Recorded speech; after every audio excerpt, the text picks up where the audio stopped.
a first of our two scheduled meetings of the recycling and drop-off site information that we're trying to get out to people and to get input. As you know, as you may know, the contract was for 10 years and it's coming up February of next year. So we have to act quick to make a determination of what we're going to do. I decided to run through this. It's only 8 slides. The longest thing is a 4-minute, 37-second video of our recycling. So what this does, we have another one scheduled Monday at 6:30 at a Council on Aging. If you want any information and provide us input that has to make the decisions, all but one council person attended, and we'll have pretty much all of them next time, I believe. But what it does is give the history and a drop site, what's the present cost and our projected costs, what's the future options, gather resident feedback, and the timeline, which is we make a decision and we bring it to the council, y'all vote on it, and we award whatever company is awarded the service contract to provide either recycling, oh, you'll see, so, or the drop site, both or none. So those, yep. So this is only 4.5 minutes.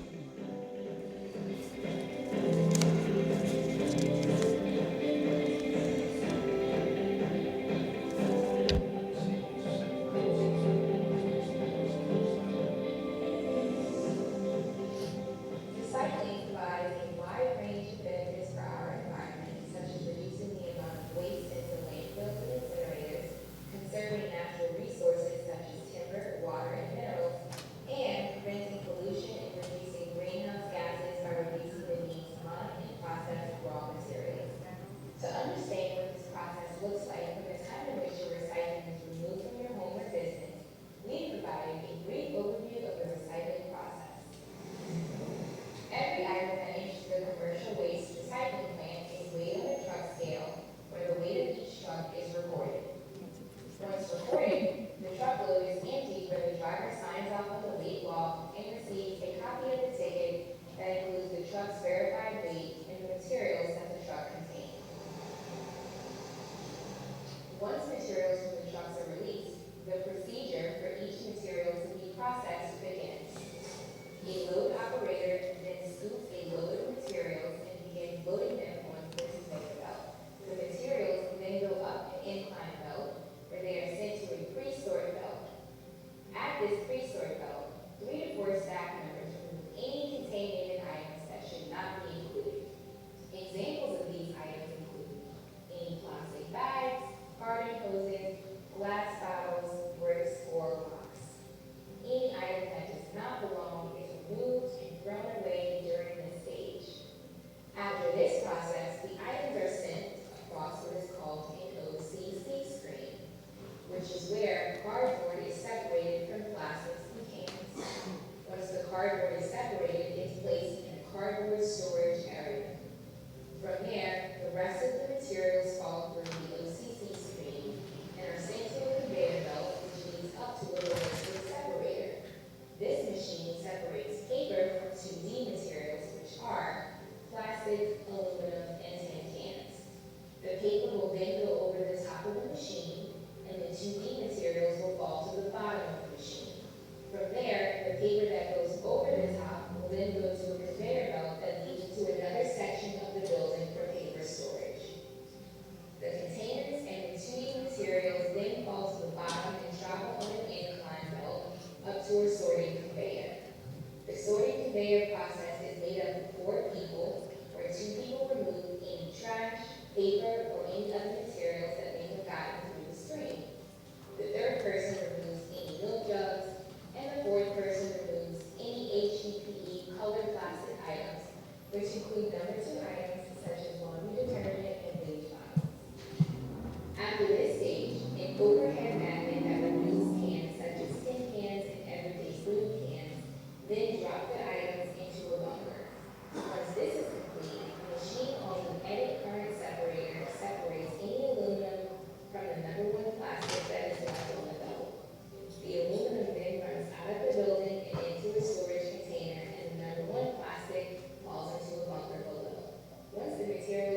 All right, and just quickly, the couple of slides that are left, we'll go into more detail at Monday's meeting. The contract started February 4th of 16, expires February 4th of this year. Currently, it's a flat rate of $2.30 a month to each household that pays for garbage. Recycling, curbside pickup, one time a week. The drop site is Saturday and Sunday from 9 to 3 for household garbage and trash and bushes and small residential, like sheetrock and things like that. Currently, we know that the participation rate of recycling is 36% of households, because we have 8,035 bins issued, and we have just over 22,000 paying customers for garbage. Current drop site participation is about 400 vehicles a month. What we know, it could be anticipated, probably not a lot, but garbage disposal costs could increase if we stop the drop site recycling. Most of it's light, so it's really not going to be that much of an impact. But no provider that we've reached out to will provide, like we have now, one lump sum, because we pay $2.30 for two services. So all you pay is $2.30 for both services. Nobody wants to do both of them for one. We kind of started asking around. We think we're going to get the current recycling we have now for $3 a month per household, and we can run the drop site for 53 cents a month per household using our in-house employees. And when the cans fill up, the big roll-off cans, they will call our current service provider, and they'll haul it off to the dump. So these are four options that we have. There's a couple of more we can talk about once we get more information from the residents. Is continue curbside recycling only. As you know, it'd be around $3 a household. Continue drop site only, which is 53 cents. Continue both, you see it'll be $3.53, which currently we pay $2.30 a household, so it'll be an increase of $1 and, was it 3 cents or 23 cents?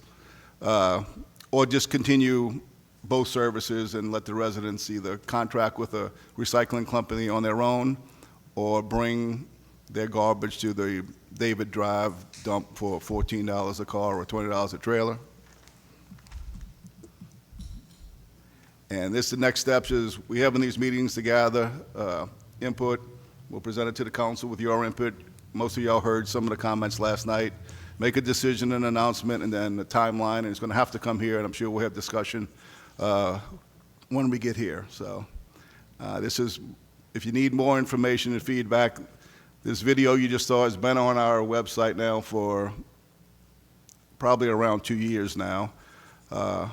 And we know that pushing this information out, I got a couple comments last night that it wasn't really distributed a lot, but we know that just by Facebook clicks that we have, just on Facebook alone, over 6,000 clicks on people seeing what we have. So Monday is your next chance to get us in person. Once we gather information, I think, in my head, I think it may be a little different than last night. But we'll see. We'll put it all together and come back and discuss it all. And if we need a couple more meetings with the public, we'll schedule them and have them.